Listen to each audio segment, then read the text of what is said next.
de la mañana con 2 minutos, continuamos con más de Hola El Salvador. Tenemos una invitada muy especial y en el marco del mes del adulto mayor estamos tocando temas específicamente para ellos. Y hoy no es la excepción, hoy nos acompaña la doctora Wendy Sánchez y nos va a hablar acerca de los padecimientos más frecuentes en el adulto mayor. Doctora, bienvenida. Gracias, muy amable, es un gusto acompañarles acá en tan especial programa. Doctora, qué guapa, doctora. Ah, gracias. Antes que nada, relajémonos, porque miren, estos temas, aparte Sí. que son bien delicados, porque tal vez muchas veces por ignorancia, porque tal vez no nos informamos, Sí. y creo que es de mucha importancia, no solamente porque muchos tenemos a abuelitos, abuelitas en casa, Claro. sino que realmente podemos entender que cuando hablamos de neurológicos es algo del cerebro, pero no sabemos cómo accionar si pasa algo en el momento, que es lo que tenemos que hacer, Claro. o cómo podemos ir viendo un padecimiento o alguno de los síntomas de este. Sí, claro. Pues justamente dirigido todo en el contexto del adulto mayor, ¿verdad? Existen varias enfermedades, justamente las enfermedades neurológicas son muy frecuentes, más de 65 años, y generan una quemadura económica importante a nivel mundial porque no solo es el problema, el padecimiento del paciente, sino que también es la familia, el cuidador, entre otros, ¿verdad? Justamente las más frecuentes son demencias y epilepsia. Eventos cerebrovasculares no se quedan atrás. Las tres pueden ser discapacitantes. Creo que de las tres, demencia y eventos cerebrovasculares son las que son más discapacitantes, ¿verdad?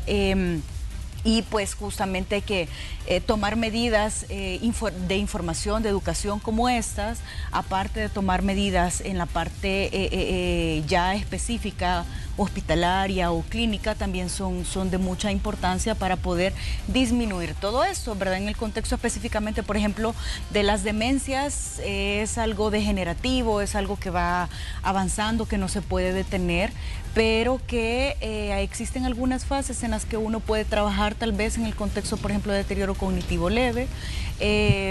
Sí se puede trabajar. En el contexto de epilepsia se puede también dar un apoyo en donde se reduzca la frecuencia de crisis, y en las personas adultas mayores es muy típico, característico, las manifestaciones son diferentes a las de las personas menores de 65 años, y es muy común que la epilepsia en el adulto mayor no se le dé la importancia respectiva, y muchas veces tienen síntomas atípicos o manifestaciones diferentes por las que tardan en consultar, y el tratamiento es importante.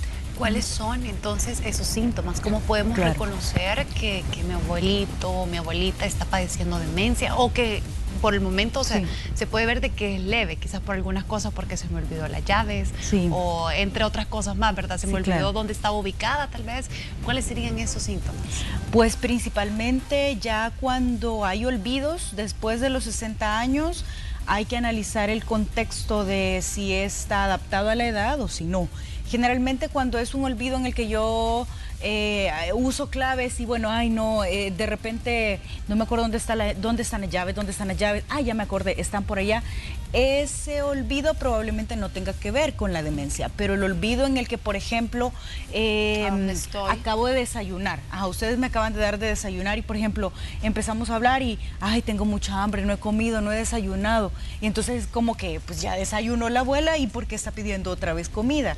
También si se llega a perder dentro de su casa o fuera de la casa, por ejemplo, hay una ruta que comúnmente ella siempre utilizaba o él siempre utilizaba y empezó a perderse. De repente ustedes detectan en algún viaje que ya no supo dirigirles, que ya no supo encontrar la puerta de su casa, que dentro de su casa ya no va para el baño, sino que se quiere ir al baño, pero se fue al cuarto, se fue a la cocina y se orinó allí. Entonces son como cosas que ya están traduciendo que hay un nivel de deterioro, cuando también hay alteraciones en el funcionamiento. Por ejemplo, el adulto mayor trabaja mucho en la parte social, va a la iglesia o tiene muchos grupos, entonces cuando empieza a declinar eliminar todas estas actividades, también hay que indagar por qué razón, ¿verdad? La demencia es una de las causas, entre otros síntomas.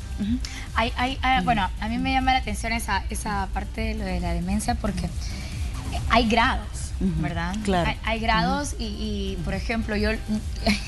Cuando decía usted de desayunar, mi abuelita dice, no, si yo me lleno con un poquito, dice.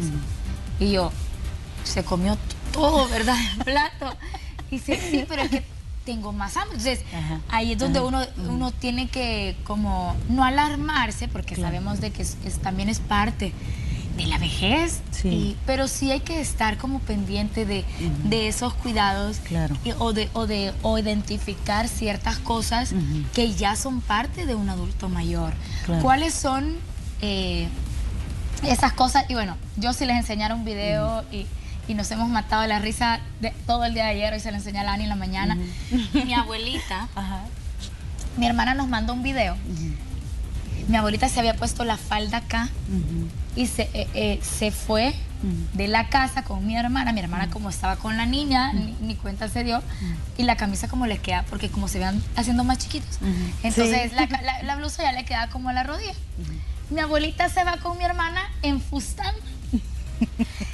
Anduvieron por todo el centro comercial y mi hermana no se había dado cuenta hasta que ya regresaron a la casa y le dice, mamatita, así andaba, así yo. Ay, sí, así andaba, ¿verdad? Andaba la falda en el brazo con el bastón y el fustán. Y nos hemos matado de la risa porque mi hermana le empezó a grabar y mi abuelita se mataba de la risa. Ay, es que a mí ya se me olvida todo. Entonces vos decís, llega un momento donde hay cosas que sí realmente son como niños, hay que estar atrás de ellos, hay que ponerles un horario que también es importante para ver esa variación de qué cosas se está haciendo en la mañana, qué cosas se está haciendo en la tarde, qué cosas está haciendo en la noche. ¿Cómo podemos armar este horario? Porque sería un modus vivendi. De aquí hasta que ya no estén presentes, ¿verdad? Entonces, ¿qué otras cosas podemos hacer como nosotros, familia, para poder ir identificando este tipo de situaciones de pérdida, la demencia senil y estas? Bueno, pues creo que lo principal es yo como familiar o con el empleado o la persona que cuida a mi abuelito o a mi abuelita o a mi mamá, por ejemplo, es como estar como muy pendiente, la comunicación frecuente es de mucha ayuda, las preguntas a la persona que la cuida, o sea, ponerle atención a las quejas que dan también, porque muchas veces son situaciones sutiles que para la empleada o quien la cuida son anormales, pero yo que conozco a mi mamá sé que ella, por ejemplo, no es capaz de hacer esto en su sano juicio. Entonces, ya cuando hay cosas que desde el punto de vista de personalidad, por ejemplo, se van saliendo, o sea, por ejemplo, yo sé que mi mamá, mi papá, ellos son siempre muy fijados en la parte del aseo y, por ejemplo, la empleada me está diciendo, ella o él, ya no le importa el aseo, ya no le importan las cosas, alerta, ese es un dato muy importante porque se está cambiando la estructura o la periodicidad de actividades que llevaba la persona, que por su personalidad tendría que estarlas haciendo. Entonces, quizás lo del horario es un poco difícil porque va a depender como de cada contexto individual, pero si hay modificaciones que van avanzando, que van progresando, por desgracia, deterioro cognitivo leve y demencia no es algo que se vea en cuestión de días o semanas, es algo que se puede ver en cuestión de meses o años. Entonces, el tomar una conducta temprana puede ser de mucha ayuda. De repente alguna queja que yo sé que, o yo vi, por ejemplo, que tuvo una conducta, como por ejemplo, si a ustedes les parece anormal conductas en sus familiares, de repente consultar puede ser de mucha ayuda, porque por un lado a uno se le quita la duda o esa preocupación que puede ser demencia o no puede ser demencia, que creo que es algo que es como bastante desgastante para uno como hijo familiar. Y exacto, y si por ejemplo en el contexto de un deterioro cognitivo leve, Georgina, sí existe tratamiento, o sea, sí hay 90% de pacientes que pueden retroceder y no avanzar a demencia. Entonces estamos hablando que los síntomas iniciales son esenciales para detectarlos y dar tratamiento. No, fíjate, Georgina, que depende del diagnóstico, o sea, porque el deterioro cognitivo leve puede, lo primero es el diagnóstico, lo fundamental es el diagnóstico. Una vez tenemos el diagnóstico, que tenemos que trabajar en ello y tenemos que trabajar en aquellos factores que van a colaborar o perpetuar que el deterioro se convierta o pase al siguiente escalón, que es la demencia, ¿verdad? Por ejemplo, si hay diabetes, hay que controlar la diabetes, si hay hipertensión arterial, hay que controlarla o prevenir, hay que mejorar peso, la dieta, hay muchos puntos, ejercicio físico, ejercicio mental, existen, exacto, hay muchísimas actividades que pueden ayudar, y junto a esto también la terapia cognitiva dirigida para reducir esta fase que puede avanzar a demencia, pues es muy importante que se puede trabajar. En este momento sí se puede trabajar. Los medicamentos ya están diseñados cuando ya se concluye que es demencia. Ya de demencia leve en adelante ya el tratamiento es inevitable y es sintomático, pues es para reducir la progresión, para mejorar algunos síntomas, pero no es curativo. Okay. Doctora, eso es en la parte cognitiva. Claro. Pero, ¿qué pasa con las demás enfermedades? Ya claro. mencionábamos las cardiovasculares. Sí. Si en algún momento nuestro adulto mayor, nuestro abuelo, nuestra abuela, llegara a pasarle algo, ¿cómo debemos actuar? Pues es muy importante justamente en el contexto de evento cerebrovascular, las personas mayores de 60 años es en quienes más comúnmente se dan estos. Los síntomas en un 80% de las ocasiones es que la boca se va de lado, o se afloja una mano o un pie, o deja de hablar. Son los síntomas principales. En 80% de los casos existen otros síntomas, como por ejemplo vértigo, como por ejemplo que se vaya de lado cuando camina, o que deje de ver de un lado de sus ojos, o que se ponga oscuro por completo uno de sus ojos. Son de los síntomas que tal vez forman parte de ese 20%. En el momento en el que se detecta cualquiera de estos síntomas, lo importante es que tempranamente, en las primeras 3:30, 4:30 horas se puede consultar. En ese periodo de tiempo se puede dar un tratamiento para revertir o reducir, pero después de las 4 horas y media ya no hay ninguna reversión de esto, ya se instaura, ¿verdad? La mayor parte de veces. Y requiere de cuidar la discapacidad. Por ejemplo, quedó débil de brazo y pierna, o quedó sin poder hablar, quedó en una silla de ruedas, entonces ya la parte preventiva es la que toma más importancia, ¿verdad? Entonces, y que no se tiene que dejar a un lado, porque también es relevante para prevenir otros eventos cerebrovasculares, y también reducir las complicaciones por esto. Y estoy hablando nada más de la parte isquémica, porque la parte vascular, la parte hemorrágica también es muy frecuente en mayores de 65 años también, y no nada más, solamente la edad puede colaborar para que hayan problemas de envejecimiento cerebral, y eso colaborar para que hayan hemorragias cerebrales, ¿verdad? Pero los síntomas son parecidos, solo que puede haber dolor de cabeza y vómitos, o desmayos y convulsiones. La verdad que hay tantas cosas que sería como las 3 horas hablando sobre estos temas que realmente son de mucho interés. Pero ¿cuál podría ser esa recomendación para todas aquellas personas que son cuidadores? O sea, no necesariamente una persona que apoya en la casa, sino que esos nietos que ponen a cuidar a los abuelitos, los vecinos. ¿Cuáles podrían ser esas recomendaciones, aparte de ir donde un especialista?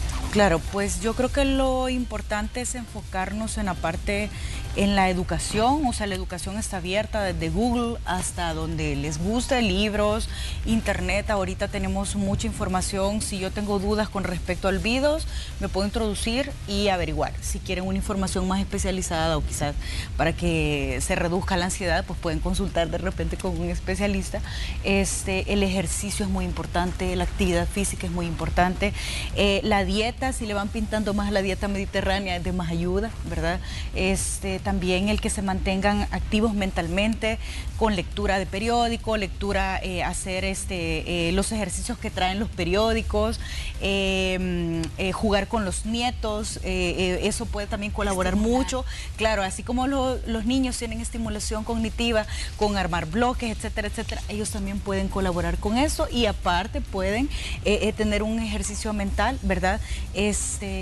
Creo que principalmente y controlar sus enfermedades si las tienen, o consultar de forma preventiva, o sea, buscar o tener un chequeo anual de repente con verificar cómo está su azúcar, cómo están sus exámenes de sangre, cómo está su presión arterial, entre otros, y pues ya esto se va a modificar, depende de cada persona, ¿verdad? Perfecto, doctora, le queremos agradecer muchísimo por su tiempo. Si usted la quiere contactar, lo puede hacer a través de sus redes sociales como doctora Wendy Sánchez, o también puede llamar al Hospital de la Mujer 7815-0915 y a la emergencia 2213-1960. Así que mil gracias por acompañarnos, doctora. Gracias, doctora. Gracias a ustedes. No invente que va a estar buscando en Google cómo olvidar a mi ex o algo así. No. Estamos hablando de información importante y valiosa, hombre. Pero bueno, doctora, muchas gracias. Gracias a ustedes. Gracias por aguantarnos en estos minutos. No. Y bueno, vamos a continuar con más de Hola El Salvador. Vamos a una pausa y regresamos, porque está la familia de Aprende quien aprende, aprende quien emprende, aprende que todo emprende, emprende todo que aprende. Así que bueno, vamos a una pausa y volvemos.